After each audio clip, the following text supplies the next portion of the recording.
चलो डन ना, ऊटी ही चलते हैं फिर। डन ऊटी। एक्चुअली ये सफ़र शुरू होता है नई दिल्ली से कोयम्बटूर के लिए और फिर कोयम्बटूर से धीरे धीरे चढ़ता है ऊटी की ठंडी वादियों की तरफ। फिर रास्ता कई नई जगहों तक हमें ले जाता है। मुदुमलई के जंगल, पाइकारा के झरने, कुन्नूर की अनगिनत हरियाली। लेकिन कहानी यहीं खत्म नहीं होती। ऊटी से निकलकर सफ़र पहुंचता है कोडाई कैनाल, एक ऐसी जगह जहां बादलों के साथ आप चल सकते हो। और फिर इस पूरी जर्नी का सबसे शांत पड़ाव ईशा फाउंडेशन कोयम्बटूर, जहां ना सिर्फ सफर खत्म होता है बल्कि एक अलग ही सुकून की शुरुआत होती है। तो आज के इस वीडियो में मैं दिखाऊंगा इस ट्रिप की पूरी आइटिनरी और डिटेल्ड बजट। ओवर टू गुग्गू।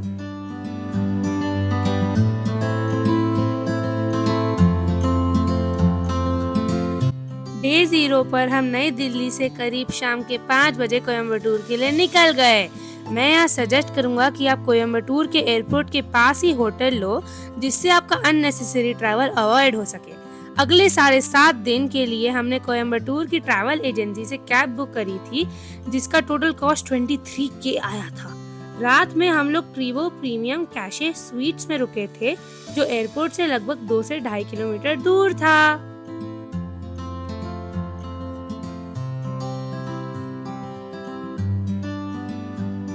डे 1 की सुबह हम लोग ऊटी के लिए निकल गए।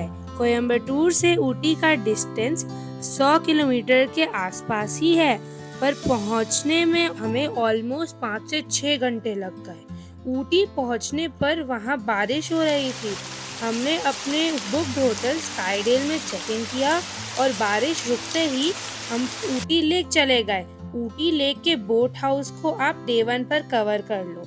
यहाँ पर बच्चों के लिए ढेर सारी एक्टिविटीज हैं और ऊटी लेक में बोटिंग भी आप एंजॉय कर सकते हो। स्पीड बोट भी हैं, पर मैं तो नॉर्मल बोट ही लेना सजेस्ट करूँगा। अब मैं थक गया। ओवर टू पापा।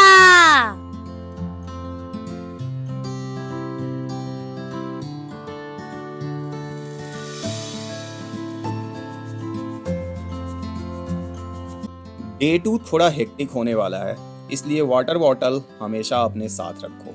अपने पहले वीडियो में भी मैंने बताया है कि नीलगिरी रेंज में 5 लीटर से कम का वाटर बॉटल नहीं मिलता, इसलिए नॉन प्लास्टिक वाटर बॉटल रखना हमेशा अच्छा होता है। इस दिन करीब 8 बजे आप ऊटी से निकलो। सबसे पहले पाइन फॉरेस्ट जाओ। यहाँ बैक साइड पे एक सुंदर सा लेक है। पाइन फॉरेस्ट के बाद वेनलॉक ट्रेल जाकर टाइम स्पेंड करो। एक बहुत ही खूबसूरत जगह है जहाँ पे बहुत सारे मूवीज को शूट किया गया है। इस ट्रेल के बाद आप सीधा पहुंचो पाइकारा, जहाँ पर लेक भी है और ब्यूटीफुल वाटरफॉल भी। पाइकारा से निकलने के बाद आप पहुंच जाओ निडल रॉक व्यू पॉइंट, जहाँ से पूरे वैली का 360 डिग्री व्यू है। रॉक पॉइंट से निकलने के बाद डायरेक्ट मुदुमलई टाइगर रिजर्व पहुंचो। यहाँ पर जंगल सफारी एक बहुत ही बढ़िया एक्सपीरियंस हो सकता है। आपको लाइव हाथी, बाइसन, हिरन या बहुत अच्छा लग रहा तो इवन टाइगर भी दिख जाएगा। मधुमलई से डायरेक्ट आप आ जाओ ऊटी।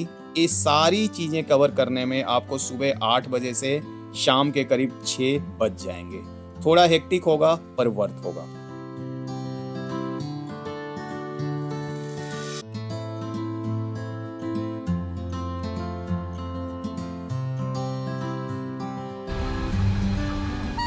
डे 3 मजेदार है, इसलिए इसके बारे में मैं बताऊंगा।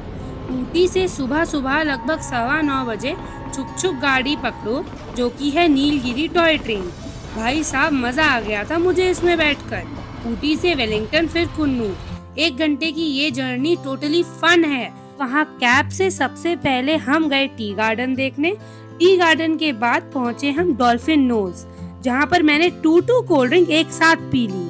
यहाँ पर सुंदर सा व्यू है और मेरा इंटरेस्ट बस खाने पीने में है। इस व्यू को देखने के बाद हम पहुँच गए लैम्स रॉक, जहाँ से नीचे की तरफ पूरी वैली दिखती है। अब मैं थक गया, इसलिए कैब से वापस ऊटी। डे 3 खत्म।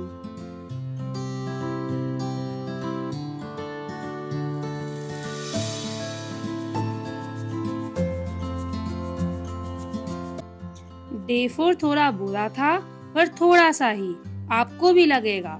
इस दिन आप ऊटी से कोडाईकनाल निकलोगे, वापस प्लेन एरिया में आओ और कोयम्बटूर बाईपास करते हुए पहुंच जाओ कोडाईकनाल। रास्ता थोड़ा लंबा है, इसलिए सुबह 9 बजे निकलकर हम लोग करीब 4 बजे वहां पहुंचे थे। शाम में कोडाई लेक जाओ और डुअल पेडल वाली साइकिलिंग जरूर करना। डे 5 पर आप कोडाईकनाल एक्सप्लोर करो। यहाँ पर सबसे पहले आप कोकर्स वॉक और ब्राइंट पार्क जाओ, क्योंकि ये दोनों एक दूसरे के आमने सामने हैं। वहाँ से निकलकर A2B में खाना खाओ और फिर पहुँच जाओ मेरी फेवरेट जगह पिलर्स रॉक। पिलर्स रॉक के बाद आप यहाँ पर पाइन फॉरेस्ट, गुना केव और रोज गार्डन देख सकते हो। सब देखने के बाद वैली व्यू वाले होटल में जाओ और डोरेमोन देखो और मजा करो।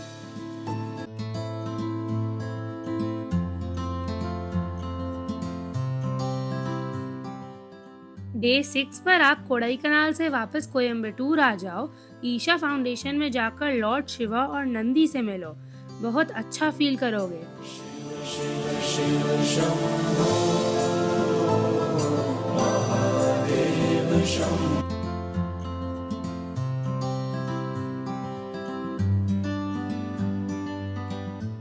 अब बहुत घूम लिए। डे 7 पर शांति से घर आ जाओ, पर वीडियो देखते रहो क्योंकि पापा अब ट्रिप का सारा एक्सपेंस बताएगा।